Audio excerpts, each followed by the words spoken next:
नमस्कार। शाम के ठीक 5 बज चुके हैं और आप देख रहे हैं prime time debate show India का सवाल और मैं हूं आपके साथ प्रीति चौहान।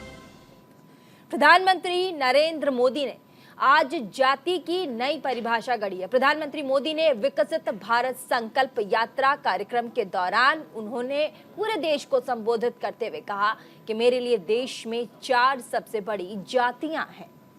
उन्होंने कहा है कि विकसित भारत का जो संकल्प है वो भारत को आगे लेकर जाएगा और ऐसे में माफ कीजिएगा, हमारी 4 शक्तियां नारी, युवा, गरीब और किसान है।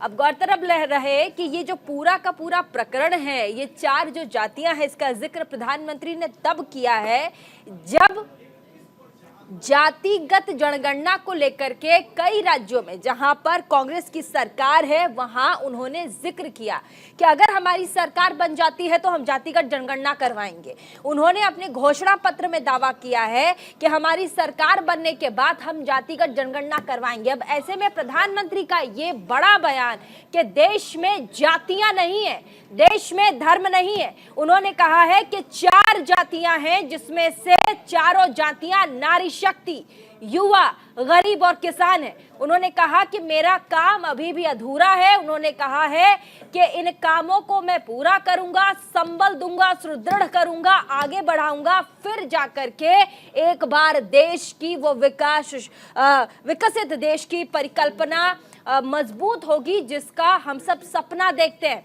उन्होंने कहा है कि इसके लिए आगामी चुनाव में प्रधानमंत्री को वोट देना होगा। साथ ही कई बड़ी बातें उन्होंने कही है। उन्होंने कांग्रेस पार्टी पर लगातार निशाना साधा। उन्होंने कहा है कि पहले जो योजनाएं लागू होती थी पीएमओ से, उनका जिक्र नहीं होता था, फॉलो अप नहीं होता था। उन्होंने कहा कि आज के डेट में हम ये देखते हैं, सुनिश्चित करते हैं कि हमने जो पॉलिसी बनाई है, हमने जो लोगों तक, गरीबों के लिए जो चीजें उन्हें उपलब्ध कराने की कोशिश की है, वो कतार में खड़े अंतिम व्यक्ति तक वो चीजें उन्हें उपलब्ध हुई है नहीं, वो प्लानिंग, वो योजनाएं उन तक पहुंची है या नहीं, और इसीलिए तमाम कार्यक्रम उनके लिए रखे जाते हैं। ये बड़ी बात है।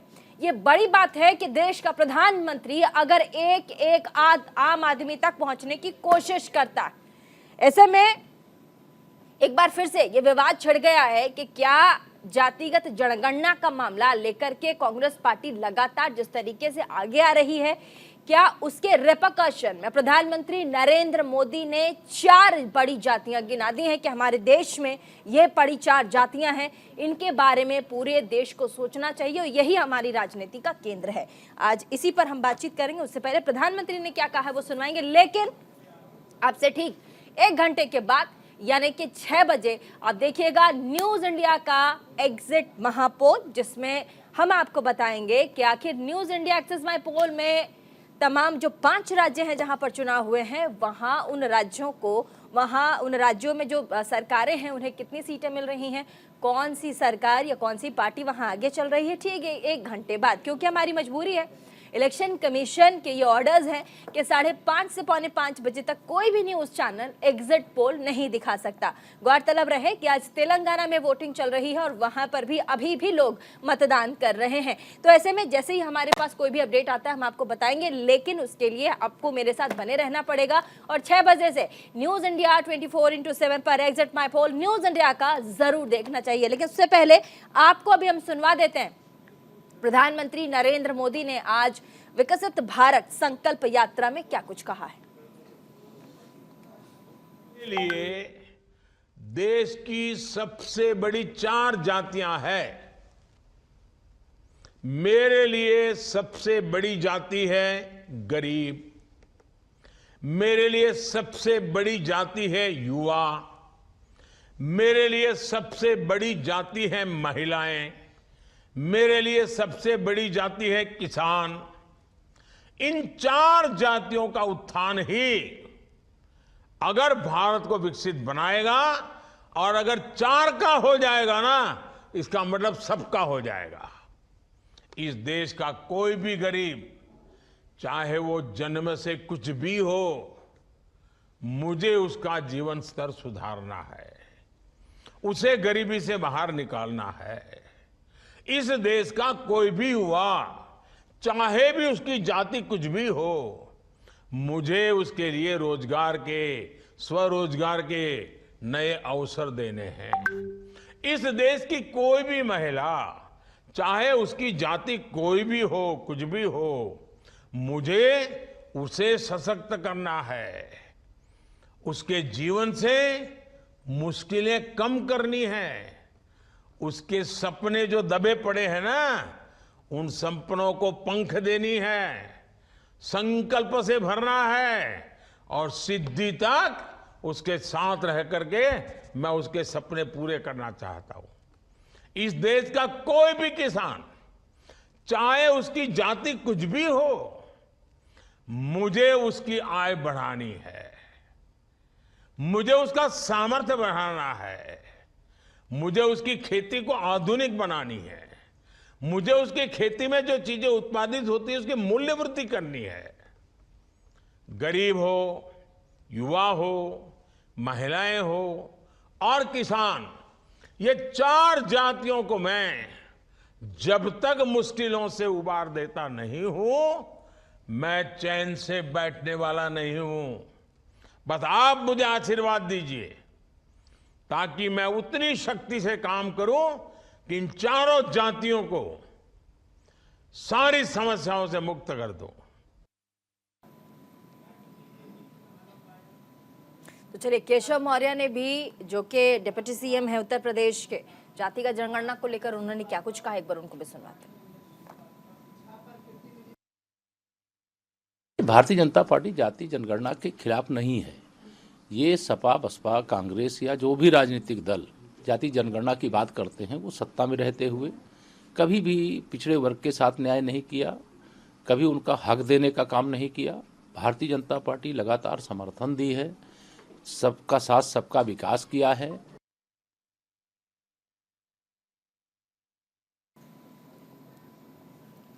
तो आपने केशव प्रसाद मौर्य को भी सुना। आगे बढ़ेंगे, हमारे साथ तमाम जो मेहमान हैं इस वक्त बात करने के लिए, उनके पास चलते हैं। लेकिन आपसे ठीक 1 घंटे में न्यूज इंडिया का एक्सेस महा एग्जिट पोल देखना ना भूलें। हम आपको यहाँ बताएंगे कि न्यूज इंडिया कौन से राज्य में किसकी सरकार बना रही है, साथ ही कौन से मुख्यमंत्री का चेहरा जो सबसे कितना ज्यादा पॉपुलर है, किन सीटों पर किसकी सरकार बनेगी, ये हम अनुमान करके आपको बताएंगे। और 3 तारीख को याद रहे आपको, 3 दिसंबर को रिजल्ट्स आउट होंगे, उस दिन परिणाम आएंगे और ऐसे में 5 ही राज्यों में किसका डंका बजेगा, इस पर भी हमारी नजर रहेगी। हालांकि कई ऐसे मुख्यमंत्री हैं जो अभी से बयान दे रहे हैं कि 5 राज्यों में बहुत कुछ बदलाव होगा, लेकिन नतीजा आने के बाद ही स्पष्टीकरण आ पाएगा कि भाई बन किसकी सरकार रही है। लेकिन चलिए, अभी फिलहाल डिबेट करते हैं। हमारे साथ यश श्रीवास्तव, प्रवक्ता कांग्रेस पार्टी के, हमारे साथ ऋषभ तिवारी, प्रवक्ता भारतीय जनता पार्टी के, वरिष्ठ पत्रकार अमिताभ ठाकुर, हमारे साथ निपुण आलम बयान, राजनीतिक विश्लेषक। बहुत बहुत स्वागत आप सभी का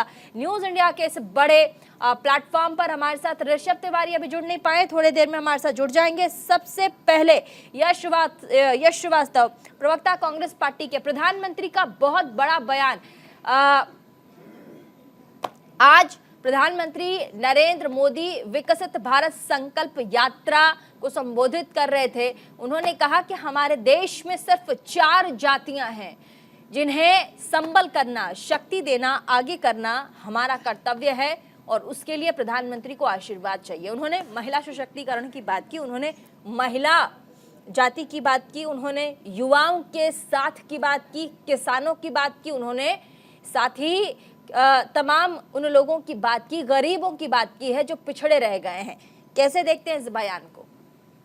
आपकी पार्टी कह रही है कि हम जातिगत जनगणना करेंगे, प्रधानमंत्री सीधे सीधे कह रहे हैं कि हमारे देश में सिर्फ 4 ही जातियां हैं, इनका अगर हमने कल्याण कर दिया, इनको हमने अगर आगे बढ़ा दिया तो देश यूं ही आगे बढ़ जाएगा। यदि कोई जाति नहीं है प्रीति जी, तो वर्तमान प्रधानमंत्री जी खुद जवाब दें। उन्हीं की पार्टी और उन्हीं के दल के नेता क्यों बार बार हिंदू धर्म, मुस्लिम धर्म और जातियों की बात करते हैं?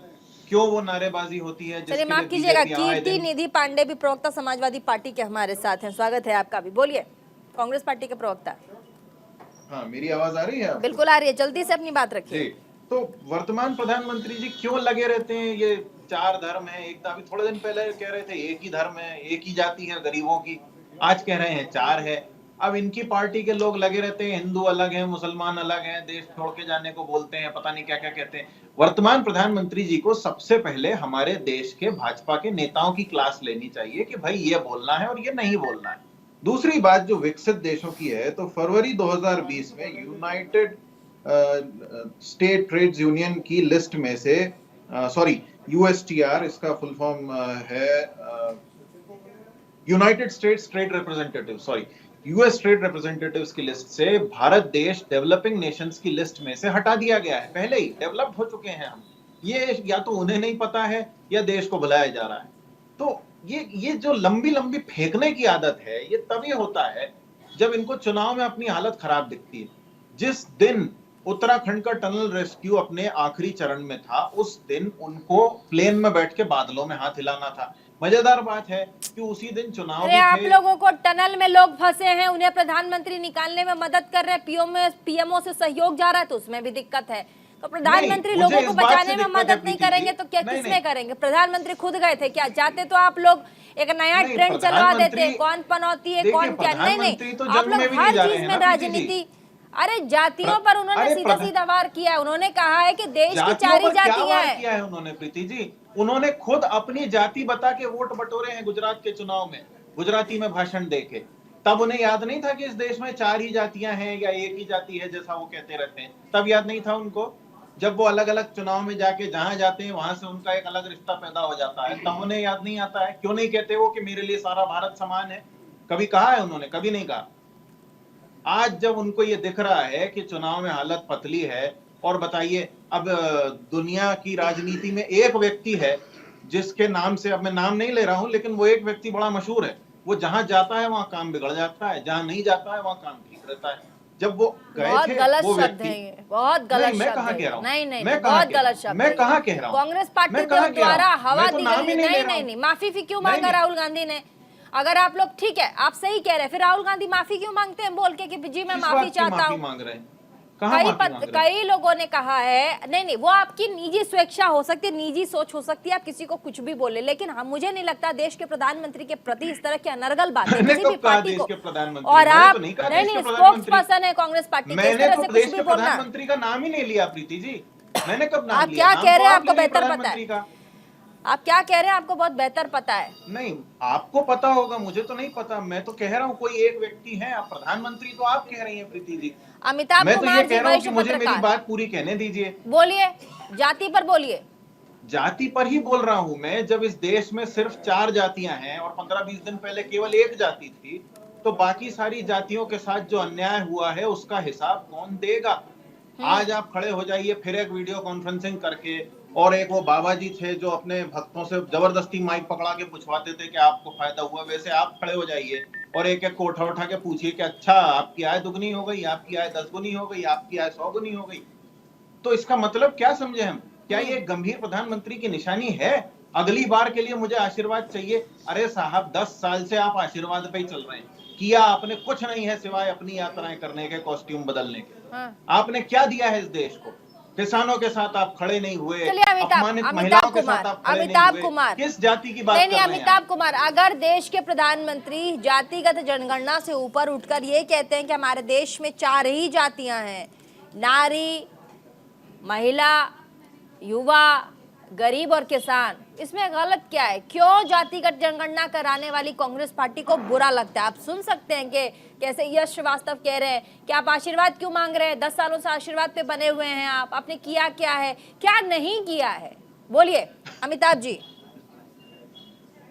क्या नहीं किया है? चलिए वही बता देता हूँ मैं। बांटो और राज करो, काम करना नहीं है, जनता को मूर्ख बनाए रखना है, उज्जड बनाए रखना है, अनपढ़ बनाए रखना है और उनको भीख पर जिंदा रखना है। उनको रेवड़ियां दो, खजाने की चाबी ले लो और ऐश करो। हर बार ये ऐसे ही कोशिश करते हैं कि लोगों को टुकड़ों में बांट कर देखें। भाई जाति की जनगणना से आप क्या हासिल करना चाहते हैं? आपको अगर ये जानना है किसी की आर्थिक स्थिति कैसी है, सामाजिक स्थिति कैसी है, तो वो सबके लिए बराबर होनी चाहिए और उसके लिए काम कीजिए। लोगों को सक्षम बनाइए, उनके लिए जो बेसिक सुविधाएं हैं, पढ़ाई लिखाई की, ट्रेनिंग की और ढांचागत सुविधाएं हैं, उन सब का निर्माण कीजिए और लोग अपने आप सक्षम हो जाएंगे और फिर वो हासिल कर लेंगे जो चाहिए आर्थिक विकास। और वो सक्षम होंगे तो देश भी सक्षम होगा। लेकिन ये चाहते हैं कि खजाने की चाबी मुझे दे दो, चवन्नी तुम्हें बांटते रहेंगे हम, और तुमको इसी तरीके से धर्म और जाति के नाम पे उकसाते बांटते रहेंगे। और किसने क्या किया नहीं किया वे कुछ भी बोलेंगे। अभी बहुत मुझे अजीब सा लग रहा है, क्या किया है प्रधानमंत्री ने। इस तरह से बातें नहीं करनी चाहिए। हर एक प्रदेश में, हर एक राज्य में कुछ ना कुछ काम होता है, कुछ नहीं होता है।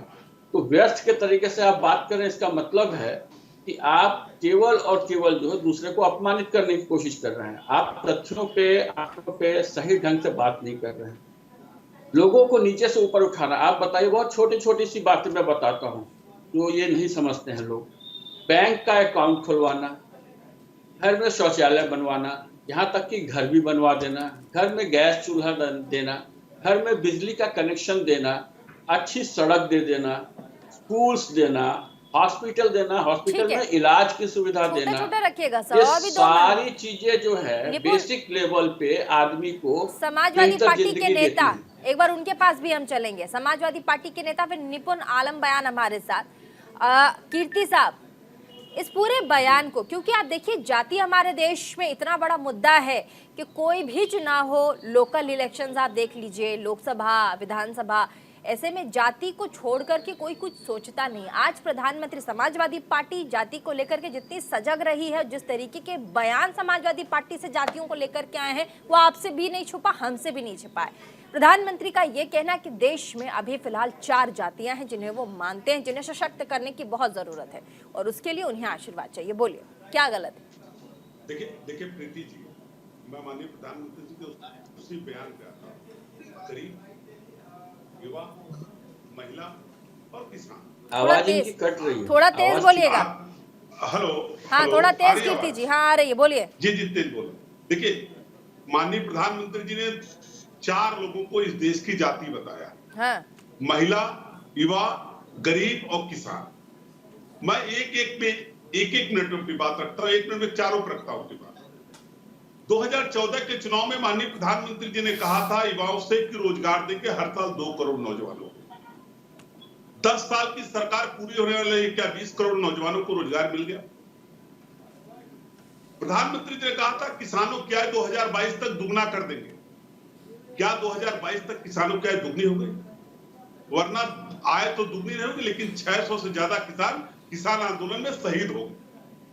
और है गई गरीबी के बाद 80 करोड़ लोग, जिसको माननीय प्रधानमंत्री जी हर सभाओं में कहते हैं कि 80 करोड़ लोगों को हम राशन देते हैं, तो 140 करोड़ की आबादी वाले देश में 80 करोड़ लोग प्रधानमंत्री जी के कृपा पे जिंदा। उनको सामर्थ्यवान नहीं बनाना है, उनको अनाज देकर के उनको जिंदा रखना है।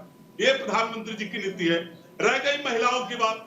महिलाओं के लिए जो उज्ज्वला योजना चला, उज्ज्वला योजना में गैस का सिलेंडर तो दिया गया, लेकिन गैस के सिलेंडर का दाम, ठीक है कीर्ति जी, सुनिए ना, 400 से 1000 हो गया। नहीं प्रीति जी, हाँ। मैं एक बात पे आ रहा हूं। और जाति के सच को कोई काट नहीं सकता। आपको याद होगा जब माननीय प्रधानमंत्री जी सैकड़ों सभाओं में कहे कि मैं पिछड़ी जाति का हूं। प्रधानमंत्री जी ने अपनी जाति बताई कि मैं पिछड़े हूं। और कौन से पिछड़े हैं? जब माननीय प्रधानमंत्री जी गुजरात के मुख्यमंत्री थे तो अपनी जाति को पिछड़ी जाति में शामिल कराया। ओबीसी समाज से आते हैं, कई बार बोल चुके हैं वो। मैं बता रहा हूं, बने पिछड़ी है, जन्मजात पिछड़ी नहीं है। उन्होंने अपनी जाति को पिछड़ी जाति में शामिल किया तब। अगर देश के प्रधानमंत्री, एक सेकंड रुक जाइए सर, अगर देश के प्रधानमंत्री कहते हैं, प्रधानमंत्री जी कोई बात कर, इसका मतलब नहीं ब्रह्मा की लगी रहे। ठीक है, आप ठीक कह रहे हैं, वो आपका कहना, एक सेकंड, आपका कहना सही है, आपका कहना सही है। मुझे बोलने दीजिए, आपका कहना सही है कीर्ति जी, ठीक है कीर्ति जी, आपका कहना सही है। लेकिन अगर देश के प्रधानमंत्री दलगत राजनीति, जाति की राजनीति, तमाम चुनावी राजनीति से ऊपर उठकर कहते हैं कि इन सबसे परे देश में 4 ही जातियां होनी चाहिए, तो गलत क्या है? आलम निपुण बयान। एक मिनट मैं इसको जवाब दे दूं। देखिए प्रधानमंत्री जी को ज्ञान कब आया? जब लोकसभा का चुनाव आना है। कल तक पिछड़ी जाति बताने वाले अपने बिहार में उनके नेता जाति जनगणना की वकालत कर रहे अब हैं। जवाब ले लेते हैं। उत्तर प्रदेश निपुण में आलम बयान इंडियन बोलिए। जाति जनगणना की वकालत कर रहे हाँ। हैं, तो जाति जनगणना, जाति को आप इनकार नहीं कर सकते। अच्छा जवाब तो ले लीजिए। निपुण आलम बयान बोलिए। जी ये देखिए क्या है, थोड़ा तेज बोलिए निपुण साहब प्लीज। हाँ देखिए क्या है कि हम इस बात को करते हैं जातिगत जनगणना की बात को, देखिए इस बात को समझना होगा हमको प्रीति जी। देखिए जाति जो है भारत के समाज की वास्तविकता है। अगर हम विदेशों की भी राजनीति को देखते हैं, उनकी पॉलिटिक्स को देखते हैं, तो वहाँ पर विचारधाराओं का प्रभाव होता है। विचारधारा के आधार पर वहाँ पर वोटों की राजनीति होगी या आपका क्या होगा, पोलराइजेशन किया जाता है। भारत में जो पोलराइजेशन होगा वो जाति धर्म के आधार पर होता है। इसमें कोई दो कोई गलत बात नहीं। अगर हो रहा है इस प्रकार की बात को किया जा रहा है तो कोई गलत बात नहीं है। ऐसी दिक्कत क्या होती है भारत के अंदर, जब हमारी कथनी और करनी में अंतर होता है, कोई भी पार्टी को वो अपनी सुविधा के अनुसार क्या करती है, दिखता है जाति कार्ड खेल कर लाभ होगा तो वो जाति की बात करना शुरू कर देंगे, चाहे कि मैं ओबीसी से हूँ चाहे कुछ भी हो। आप यहाँ तक देखेंगे कि हमारी राजनीति के अंदर जिसको हम लोग बोलते हैं जाति का राजनीतिकरण, यानी कि जाति इस प्रकार से है कि मंत्री बनेगी तो जाति को बेस बनाकर बनेगी, आपका मंत्रिमंडल बनेगा तो जाति बनाकर बनेगा, आपकी सरकार बनेगी तो जाति को टिकट बटेगा तो जाति को देखकर बनेगा। जाति एक वास्तविकता है और उसमें कोई गलत बात भी नहीं है।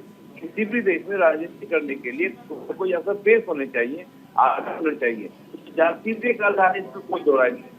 बल्कि मैं तो ये तक कहता हूँ कि सरकार को जातिगत जनगणना की बात करते हैं तो साथ में जो रोहिणी आयोग है वो भी तो भाजपा सरकार के बनाया गया था 2017 में। रोहिणी आयोग तो कहता है कि वहाँ पर आपकी उप जातियां भी हैं। आपकी आवाज कम आ रही है, आपकी आवाज आलम साहब, आपकी आवाज कम है। अमिताभ कुमार जी, आपसे मैं जवाब लूंगी इसका। छोटे से ब्रेक के लिए मैं रुकना पड़ेगा, कहीं मत जाइए। और साथ ही ठीक 6 बजे न्यूज इंडिया पर एक्सक्लूसिव देखना ना भूलें। न्यूज इंडिया का एक्सेस वहां एग्जिट पोल, न्यूज इंडिया किसे जिता रहा है और किसे ये कह रहा है कि किन 5 राज्यों में कौन सी सरकार बनेगी, ये हम आपको दिखाएंगे। लेकिन उसके लिए थोड़ा सा इंतजार करना पड़ेगा, बस आधे घंटे का। थोड़े से ब्रेक के लिए रुक रहे, कहीं मत जाएगा।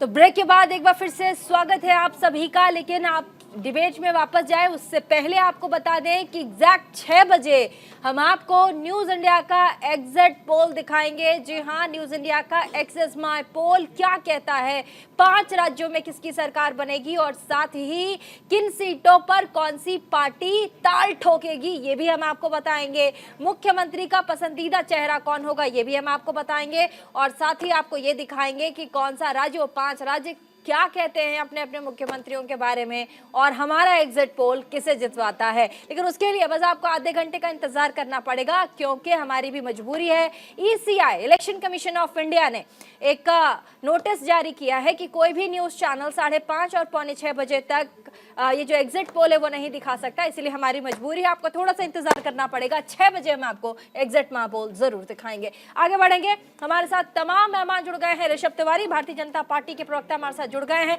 प्रधानमंत्री नरेंद्र मोदी ने आज विकसित भारत संकल्प यात्रा में कहा है कि देश में सिर्फ 4 बड़ी जातियां हैं, जिसमें नारी, युवा, गरीब और किसान हैं। ऐसे में कांग्रेस पार्टी से हमने सवाल पूछा कि प्रधानमंत्री कह रहे हैं कि आप जो कहते हैं, मैंने पूछा उनसे कि हम जातिगत जनगणना करवाएंगे और तब उनका विकास होगा। प्रधानमंत्री कह रहे हैं कि हम सीधे सीधे 4 जो जातियां, जो लोग हैं, जो पिछड़े हैं, जो मेन स्ट्रीम में नहीं आ पाए हैं, उन्हें हम सेंटर में लेकर आते हैं, उनके लिए कल्याण करेंगे, उनके लिए उनको आशीर्वाद चाहिए। हमारे साथ समाजवादी पार्टी से कीर्ति पांडे साहब बैठे, उन्होंने कहा कि प्रधानमंत्री को चुनाव के समय में, लोकसभा चुनाव के समय में उन्हें ये 4 जातियां क्यों याद आई हैं। आज वो ये क्यों कह रहे हैं कि हमारे देश में सिर्फ 4 जातियां हैं, उनका उत्थान करना है, मुझे आशीर्वाद दीजिए। जल्दी से ऋषभ तिवारी, प्रवक्ता भारतीय जनता पार्टी।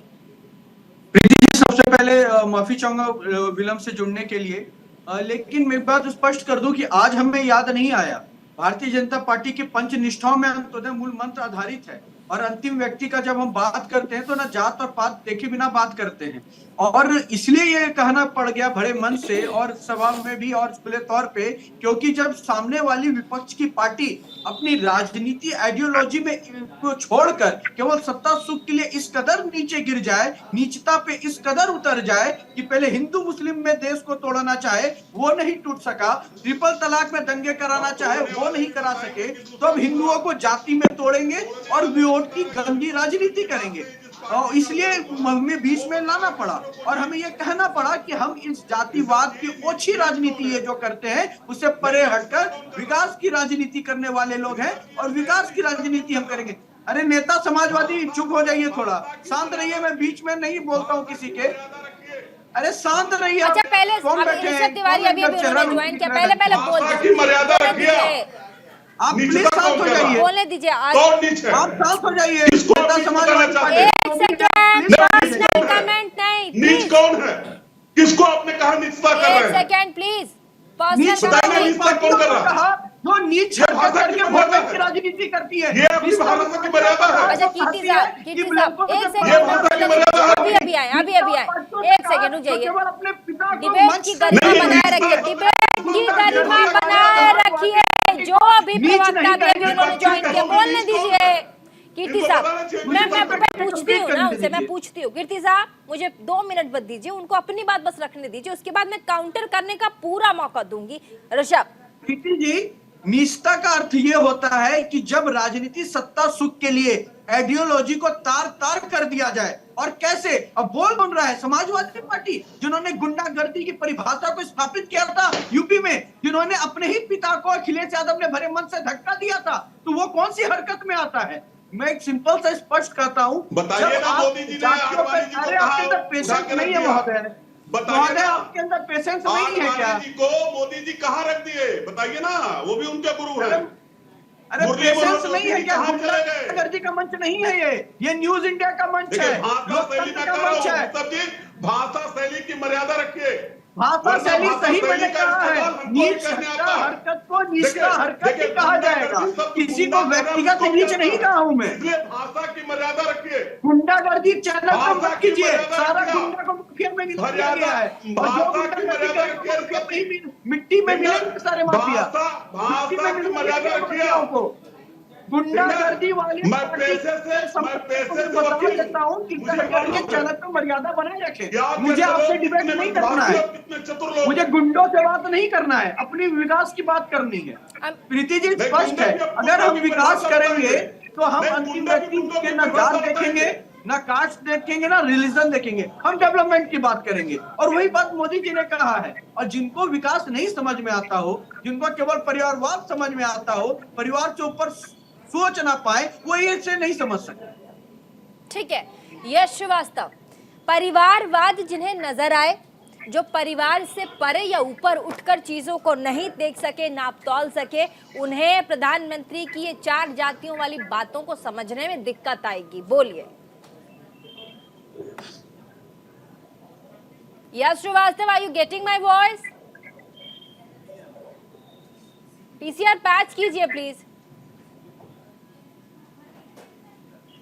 चलिए ठीक है, समाजवादी पार्टी से नेता हमारे साथ कीर्ति निधि पांडे जी, मैंने जो सवाल पूछा कांग्रेस पार्टी से, इसका जवाब आप दे दीजिए।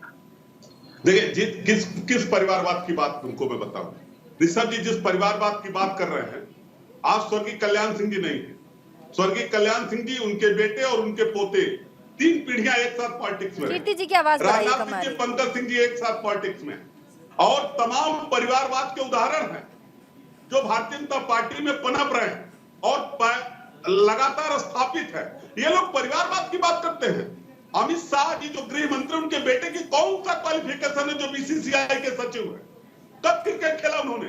ये परिवारवाद के ही पोषक लोग हैं। और जो बात मैं कह रहा हूं कि अगर नौजवानों को इन्होंने मौका दिया होता तो 10 साल की सरकार में 2 करोड़ के हिसाब से 20 करोड़ नौजवानों को रोजगार मिलना चाहिए था। सारे सरकारी संस्थाओं की नीलामी हो गई भारतीय जनता पार्टी की सरकार में। ये बात करेंगे। किसान 600 से 700 आंदोलन में शहीद हो गए, किसानों की आय तो दुगनी नहीं हो पाई। महिलाओं के आरक्षण में पिछड़ी महिलाओं को आरक्षण से वंचित कर दिया। क्या संविधान प्रधानमंत्री जी खत्म कर देंगे? क्या संविधान के अंदर पिछड़े दलितों को जो आरक्षण उसको समाप्त कर देंगे इन 4 जातियों की बात करके? आखिर प्रधानमंत्री जी इस देश को किस दिशा में ले जाना चाहते हैं? प्रीति जी 5 सेकंड। ठीक है, बोलिए ऋषभ। प्रीति जी देखिए, मैं कई बार कहा हूं कि परिवारवाद पे हमें ये समझना चाहिए कि आखिर परिवारवाद होता क्या है। हमारे जो महोदय बैठे हैं और मैं भी बैठा हूं, लेकिन मेरे अंदर इतना कॉन्फिडेंट है कि मैं दावे के साथ कहता हूं कि भारतीय जनता पार्टी का राष्ट्राध्यक्ष बन जाऊंगा। लेकिन पांडे जी के अंदर एक यादव नहीं, लेकिन आप ये नहीं कर सकते कि कल्याण की ये कर सकते हैं कि राष्ट्राध्यक्ष बन सकता है समाजवादी पार्टी का। और एक चीज, प्रीति जी देखिए, आपके डिबेट नहीं करूंगा मैं, आपके बीच में नहीं बोला था। दूसरा नहीं बोला, संस्कार नहीं है आपके अंदर तो घर बैठिए। अरे संस्कार तो आपके पास नहीं है, गलत आपके बीच में नहीं बोल। चलिए यश श्रीवास्तव, कांग्रेस पार्टी के प्रवक्ता बोलना चाह रहे हैं, बोलने दीजिए। बीच में नहीं बोला। यश श्रीवास्तव कांग्रेस पार्टी के प्रवक्ता, बोलिए। प्रीति जी, हाँ, मुझे पूरे टाइम काफी देर से ऑडियो नहीं मिल रहा था, फिर कोई भी मैंने बात कुछ नहीं, अंश सुने। उसके लिए कंप्लीट करने दिया जाए 5 सेकंड प्लीज, रिक्वेस्ट होगा। नहीं, आप कंप्लीट नहीं कर रहे हैं, आप टारगेट कर रहे हैं। आप अपनी बात रखिए ना। बीच में बोलेंगे, मैं तो उनके बीच में मैंने अभी आपको समय दिया तो वो बोलेंगे। और एजेंडा बेस्ड शो नहीं है, आपको काउंटर करना पड़ेगा, डिबेट शो है। बोलिए ऋषभ, जल्दी से 5 सेकंड से ज्यादा नहीं, 5 सेकंड। आपको राम राम मैम। ओहो, मैं आपको दे रही हूँ, मैं आपको 5 सेकंड दे रही हूँ, बोलिए।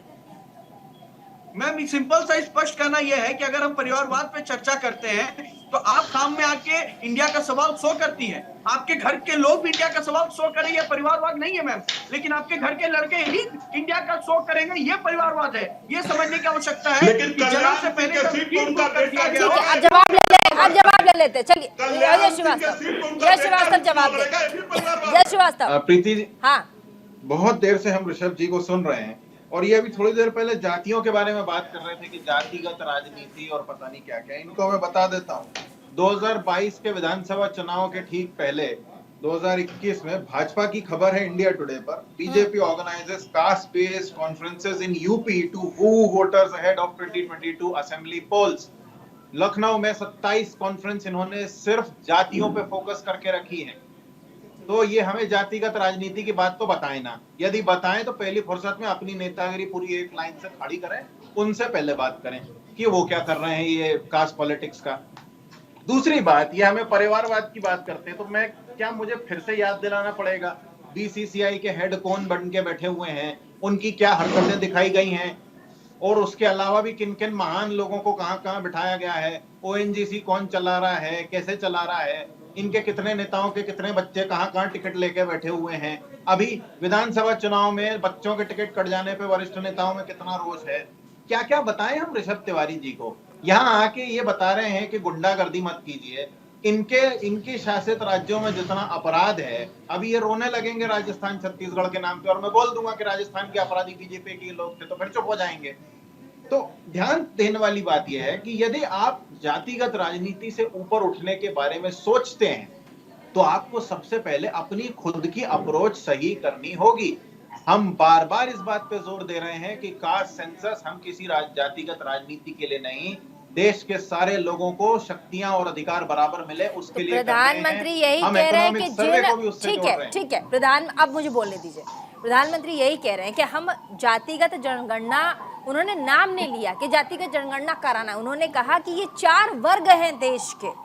उन्होंने कहा कि ये 4 वर्ग हैं देश के, महिला, युवा, गरीब और किसान, जिसे हमें सशक्त करना है और यही जाति होनी चाहिए और यही प्रधानमंत्री की जाति है जिसे सशक्तिकरण पर वो जोर दे रहे हैं। वो कह रहे हैं अगर इसे संबल करना है, सशक्त बनाना है तो उन्हें आशीर्वाद चाहिए। अमिताभ कुमार जी बहुत देर से बोलने की कोशिश कर रहे हैं, नहीं पहले अमिताभ जी को, बहुत देर से वो कोशिश कर रहे हैं बोलने की। अमिताभ जी बोलिए। नहीं, एक वाक्य और जोड़ना चाहता हूं। हाँ बोलिए। वाक्य केवल इतना है कि महिलाएं, युवा, किसान और गरीब। अब मुझे बताइए मिडिल क्लास टीनेजर या उससे छोटे बच्चों का क्या होगा? अमिताभ जी बताइए। ठीक है अमिताभ जी बोलिए। देखिए, प्रधानमंत्री ने जो कहा है वो बहुत स्पष्ट है कि ये जो जातिगत जो हिसाब किताब चल रहा है वर्षों से, उससे ऊपर उठने की कोशिश उन्होंने की है। चूंकि वो जानते हैं कि जातिगत प्रभाव जो है, जाति और धर्म की राजनीति इस कदर यहाँ व्याप्त है कि वो इसके खिलाफ नहीं जा सकते।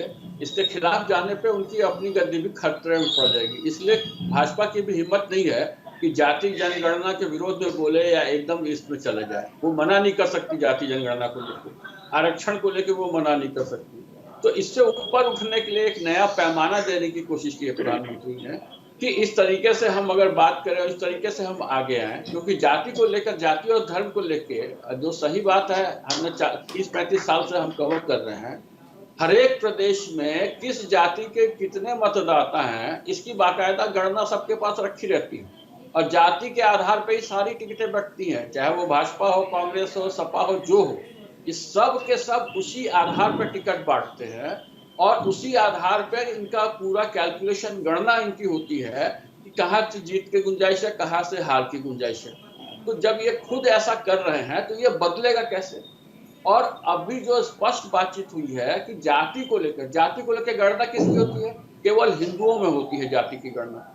और इसमें आप ना मुसलमानों में जाते हैं ना क्रिश्चियनों में आप जाते हैं, जबकि उनके यहाँ भी जातिगत भावनाएं इतनी ही प्रबल हैं, लेकिन उनकी बात नहीं करते हैं क्योंकि टुकड़े टुकड़े जो करना है ये केवल हिंदू सनातन समाज को करना है। ये बहुत स्पष्ट इनका संदेश है, इसको मानिए या ना मानिए, क्योंकि इनकी हरकतें हम लगातार स्टडी कर रहे हैं। रोजगार की बात कर रहे हैं, मैं प्रश्न है उनका जवाब में ठीक है दे दीजिए। रोजगार का मतलब केवल सरकारी नौकरी नहीं होता है, ये लोगों को बरगलाते हैं रोजगार के नाम पे। रोजगार का मतलब केवल सरकारी नौकरी नहीं होता है। आप अगर भाजपा के ही आंकड़े उठा लें, अभी 27 करोड़ लोगों को पिछले 8-9 सालों में लोन दिया गया है अपना रोजगार करने के लिए। बहुत सिंपल और बढ़िया व्यवस्था है कि आप अगर लोन लेके अपना काम करते हैं तो उन लोगों को, जिन लोगों ने लोन लिया है, आधे भी चले गए ना, तो 15 करोड़ से ज्यादा लोग जो हैं वो किसी ना किसी रोजगार धंधे में लगे हुए हैं। और जब आप काम करने लगते हैं तो 1-2 लोगों को और रोजगार देते हैं। इसलिए सरकारी नौकरी का लोगों को दिखा करके लिफाफा भरमाइए मत, क्योंकि पूरे देश में 1% से ज्यादा लोगों को आप सरकारी नौकरी नहीं दे सकते हैं। लोगों को सशक्त बनाइए और रोजगार उनको देने के लिए उनकी व्यवस्था कीजिए उस ढंग से। ठीक है, निपुण आलम भाई।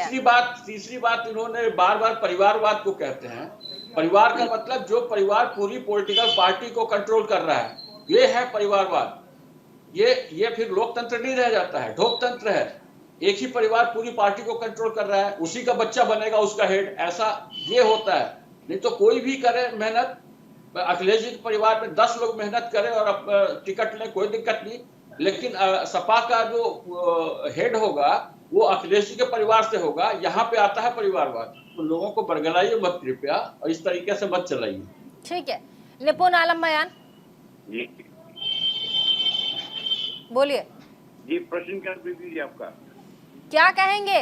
तमाम पॉलिटिकल एनालिस्ट और प्रवक्ताओं को आपने सुना, इधर कुछ और भी लिख रहे हैं प्रवक्ता महोदय, कांग्रेस के पकौड़ा लिख रहे हैं। जी देखिए क्या है, वो 27 करोड़ लोग पकौड़ा तल रहे हैं। नहीं तो अभी तो आपको अमिताभ कुमार ने समझाया ना, वो कह रहे हैं कि नौकरी का मतलब सरकारी नौकरी। हम बताते हैं ना, अमिताभ कुमार जी के पास आंकड़ा कम है। हाँ बोलिए। इस बात को देखिए प्रीति, मैं थोड़ा सा बोलना चाहूंगा, काफी देर से सुन रहा था मैं। देखिए इस बात को कहूंगा, सभी पार्टी अपने अपने पक्ष को रखते हैं, लेकिन एक बात समझने वाली बात ये है कि क्या भारतीय राजनीति में जाति सच्चाई नहीं है? इसको कोई नकार सकता है? बिल्कुल नहीं नकार सकता है। और जाति का केवल बात यही नहीं है कि जाति के हम नौकरी के संदर्भ में देखें, क्या आचरण के संदर्भ में देखें। अमिताभ जी ने कहा कि एक सरकारी नौकरी मिल पाई सभी लोगों को, बिल्कुल सही बात है। 1.25 करोड़ की हमारी आवाज थोड़ी साफ नहीं आ रही भैया की,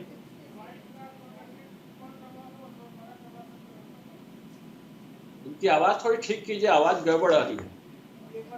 बोलिए निपुण जी, बोलिए। जी, तो मैं कह रहा था कि 1.25 करोड़ की आपकी लोग बैठती है। तो केवल जातिगत जनगणना का मतलब इतना ही नहीं है कि केवल आप नौकरी के संदर्भ में देखें। जातिगत जनगणना का मतलब सामाजिक न्याय, सोशल जस्टिस है। और मैं ये कहता हूँ कि किसी पार्टी की आप बात करेंगे, दिक्कत तब होती है जब कथनी और करनी में अंतर होता है। कि हम बातें तो करेंगे बड़ी बड़ी, भाई मोदी जी ने जो बात की, प्रधानमंत्री जी ने बातें कही, इसमें कोई दो राय नहीं है कि जातिगत आधारित चीजें नहीं होनी चाहिए। जाति, सांप्रदायिकता, ये भारतीय राजनीति के एक तरीके से जहर है, कुछ है। लेकिन वास्तविकता ये है कि अभी जब 2024 में चुनाव होंगे तो टिकट का बंटवारा, सीटों का निर्धारण सब कुछ जाति के कैलकुलेशन के अकॉर्डिंग ही होगा। ये बात है, मैं कब से देखते आ रहा हूँ, आप भी देखते आ रहे हैं, हम सब देखते आ रहे हैं कि जातिगत आधार पर ही सब चीजें होती हैं। तो तुरंत जाति के आधार पर जनगणना कराकर उसके सिस्टम ले आए, डाटा लेकर आ जाए, एजेंट देश के सामने हो। और बल्कि मैं तो कहता हूँ रोहिणी आयोग की जो ठीक है, रिपोर्ट है, कीर्ति निधि पांडे साहब बोले दीजिए, वो समाजवादी पार्टी के नेता, बोलिए सर। हाँ, उपजाति की बात भी है, उपजातिगत जो जनगणना है वो भी सामने आनी चाहिए। ठीक है, इससे क्या होगा कि जिन जातियों में जिनको आरक्षण का लाभ और अन्य सुविधाओं का लाभ अधिक मिलता है, जाति के ठीक है, अंदर उपजातियां हैं, कीर्ति ये बड़ी निधि जी। मिलता है, सोचना चाहिए। सरकार के प्रधानमंत्री जी के व्याख्या किया कि 27 करोड़ लोगों को लोन दिया सरकार ने, लेकिन अमिताभ ये भी बता देते कि 27 करोड़ में कितना किसको लोन मिला। 2000 से 10,000 तक 99.99% लोग लोन पा रहे हैं। 0.01% लोग होंगे जो बड़े लोग हैं, बड़ा लोन पाए हैं, जो रोजगार देने की स्थिति में है, वरना ठेला लगाने के लायक बना दिया सरकार ने सबको लोन दे करके। और परिवारवाद ये नहीं है। गृह मंत्री जी का बेटा क्या काबिल था बीसीसीआई का सचिव बनने लायक? ये परिवारवाद नहीं है। और आप कह रहे हैं कि सरकारी नौकरी भी बता देते, क्या इसका आंकड़ा आपके पास नहीं है? बिहार की सरकार ने कहा था 10 लाख लोगों को रोजगार देने के लिए, तो उसकी शुरुआत किया। 1,20,000 लोगों को प्राइमरी शिक्षक, इंटर कॉलेज में शिक्षक बनाने का काम किया उसने, लोगों को नियुक्ति पत्र दिया। क्यों? सरकारी नौकरियां नहीं है, केवल रेलवे बेचने के लिए है, बीएसएनएल बेचने के लिए है, रेलवे की सारी चीजें प्राइवेट करने के लिए है, लॉन्ड्री की व्यवस्था प्राइवेट, सफाई की व्यवस्था प्राइवेट, ये नौकरियां। और क्या इन जातियों की बात करके माननीय प्रधानमंत्री जी संवैधानिक व्यवस्था को समाप्त करना चाहते हैं, आरक्षण की व्यवस्था को इस देश से? सवाल तो यह है। गरीब युवा बेरोजगार नौजवान की बात करके क्या जो संविधान में प्रदत्त अधिकार क्या समाप्त हो जाएगा देश के अंदर से? जो लगातार आरएसएस प्रमुख कर रहे हैं वही बात आज देश के प्रधानमंत्री कर रहे हैं, क्या इस देश से आरक्षण समाप्त हो जाए? और भारतीय जनता पार्टी बिहार ठीक है, अमिताभ कुमार जी जवाब देना चाहते हैं, उसके बाद फिर यश श्रीवास्तव। अच्छा सुन तो लीजिए जवाब, काउंटर सर। अमिताभ कुमार जी जल्दी से जवाब दीजिए, कीर्ति निधि पांडे का जवाब जल्दी से। देखिए भैया, अभी भी ना बरगलाने वाली बातें कर रहे हैं। ये इस बात को बताने की अभी कोशिश कर रहे हैं जिस तरीके से चीजों को, उससे स्पष्ट हो जाता है। और बिहार का हाल जो आप बता रहे थे, बिहार का हाल मैं बताता हूँ। बिहार के कितने लोगों को पहले के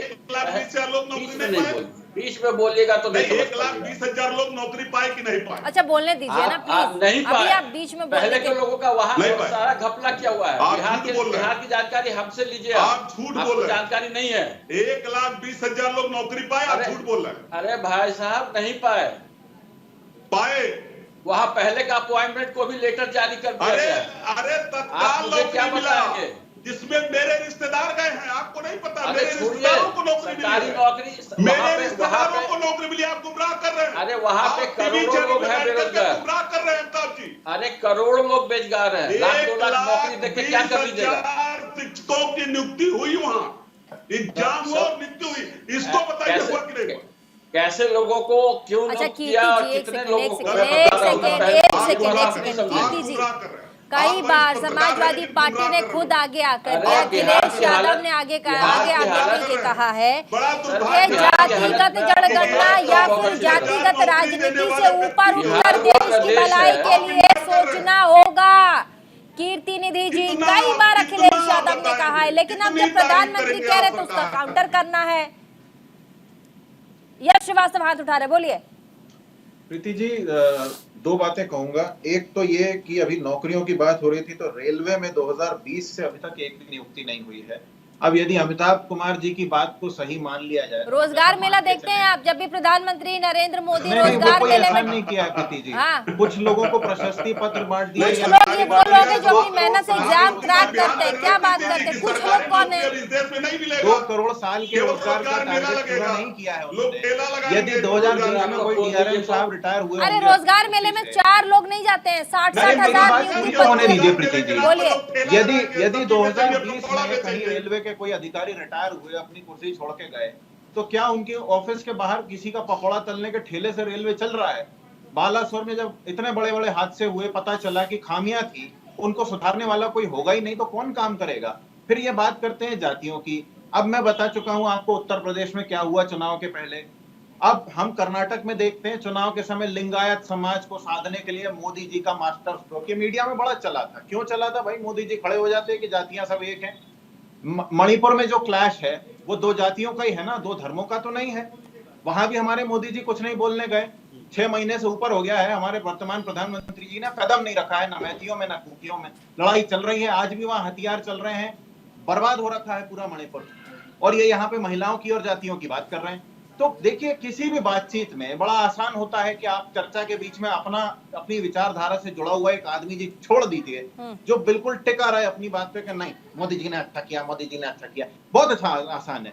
लेकिन जब सच सामने आता है तो आपके पास मुंह छुपाने के अलावा या इधर उधर की बात करने के अलावा कुछ नहीं रहता है। आज की तारीख में हमारे वर्तमान प्रधानमंत्री जी दुनिया के इकलौते हैं जो मेरा ये चैनल लाइक करें, सब्सक्राइब करें, बोलते हैं, एक सवाल का जवाब हाथ हिलाते हैं, एक मेरे सवाल का एक सवाल का लेकिन जवाब ना किसानों के पास गए, ना महिलाओं के पास मेरे गए, सवाल ना अग्निवीर के युवाओं के पास गए, और गरीबों की तो बात छोड़ दीजिए। कांग्रेस से भी, समाजवादी किसी से नहीं हूँ। रुक जाइए, मैं ये कह रही हूँ 5 राज्यों के चुनाव हुए, मैं कवर करने गई थी।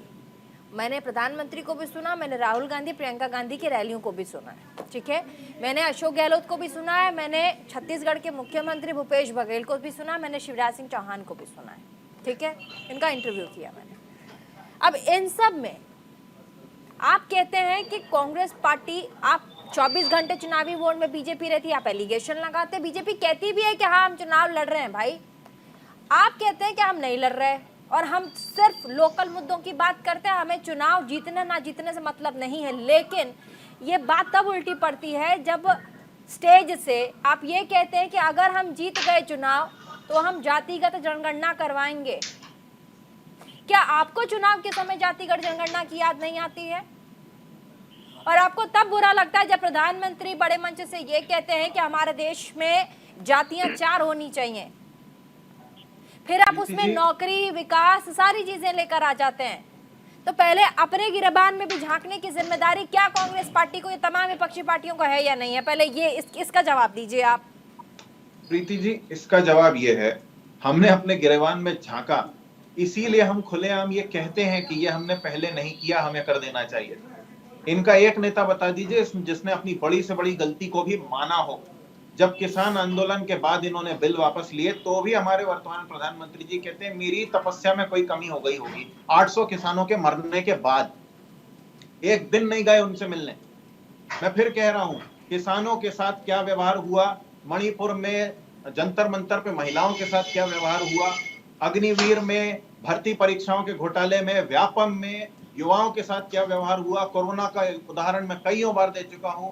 जूनियर डॉक्टर्स ने जब अपना अधिकार मांगा तब उनके साथ क्या व्यवहार हुआ, और अंततः गरीब जिनके बच्चों से बार्ड वायर के पीछे हमारे वर्तमान प्रधानमंत्री जी मिलते हैं, जिनके मोहल्लों को हरी चादर से ढक दिया जाता है, ये किन की बात बड़ी खबर आपको बताते, थोड़ी देर में न्यूज इंडिया का एग्जिट पोल आ जाएगा 6 बजे, ठीक 6 बजे हम आपको एग्जिट पोल दिखाएंगे। बस थोड़ी ही देर में सटीक पोल देखिए और साथ ही जानिए कौन से राज्य में किसकी सरकार बनने की उम्मीद है, कौन सी पार्टी किस पार्टी को पछाड़ कर आगे चल रही है, क्या मुख्यमंत्री का चेहरा बदलने वाला है या फिर वही राज और रिवाज रहने वाला है। इन सब पर बातचीत और साथ ही आपको ढेर सारा डिटेल्स भी हम देंगे।